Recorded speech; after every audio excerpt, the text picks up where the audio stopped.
আব্দুর রহমান বদি সেখানকার একজন কুখ্যাত, আমরা সংসদ সদস্য বলতে লজ্জাবোধ করছি, যিনি মাদক ব্যবসায়ী ছিলেন। তৎকালীন ফ্যাসিস্ট সরকার তারা যে মতের মানুষই হোক না কেন, যখনই তাদের মতের বিরুদ্ধে আচরণ করত তখনই তাদেরকে বিভিন্ন ট্যাগ দিয়ে তাদেরকে টার্গেট করে অপহরণ করা হতো। পরবর্তীতে তাদেরকে কাউকে আয়নাঘরে বন্দি করা হতো অথবা কাউকে ক্রসফায়ারের নামে হত্যা করা হতো। এরকম একটি ঘটনা হচ্ছে আমাদের তৎকালীন কাউন্সিলের একরাম হত্যা মামলা, যেখানে একরামের মোবাইল ফোনটা সুইচ অন ছিল এবং সেই সুইচ অনটা থাকা অবস্থায় তার মেয়েরা এবং তার স্ত্রী এই হত্যাকাণ্ডের এই যে ফায়ারিংয়ের আওয়াজ, তারপরে একরামের যে কথোপকথন, এগুলো সব শুনতে পাচ্ছিল। এবং সেটি আমাদের তখনকার কালের কণ্ঠ পত্রিকা একটা নিউজও করেছিল।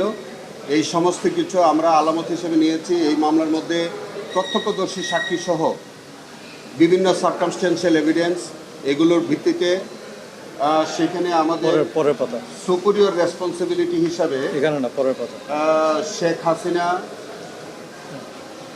আসাদুজ্জামান কামাল, উবায়দুল কাদের, আব্দুর রহমান বদি সেখানকার একজন কুখ্যাত, আমরা সংসদ সদস্য বলতে লজ্জাবোধ করছি, যিনি মাদক ব্যবসায়ী ছিলেন। এবং তার মেটিকুলাস ডিজাইনেই এই বদির পরিকল্পনায় এই ঘটনাটা ঘটেছিল, কারণ এই একরাম ছিল তার প্রতিপক্ষ।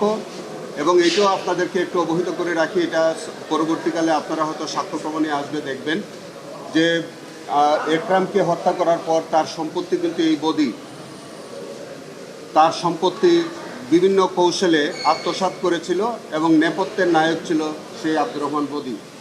তারপরে তৎকালীন র্যাবের মহাপরিচালক বেনজির আহমেদ, কুখ্যাত বেনজির, কর্নেল অবসরপ্রাপ্ত মোহাম্মদ আনোয়ার লতিফ খান তুষার, ব্রিগেডিয়ার জেনারেল তৎকালীন লেফটেন্যান্ট কর্নেল মাহবুব আলম মিনু,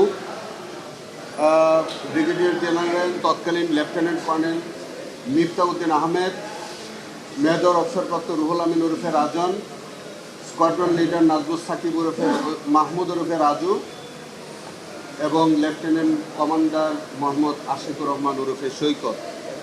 এদের বিরুদ্ধে এই হত্যাকাণ্ডের মধ্যে তাদের সম্পৃক্ততা, তাদের সংশ্লিষ্টতা পাওয়ায় তদন্তকারী কর্মকর্তা আমাদের কাছে রিপোর্ট সাবমিট করে, সেই রিপোর্টের পরিপ্রেক্ষিতে আমরা আজকে তাদের বিরুদ্ধে ফর্মাল চার্জ দিয়েছি।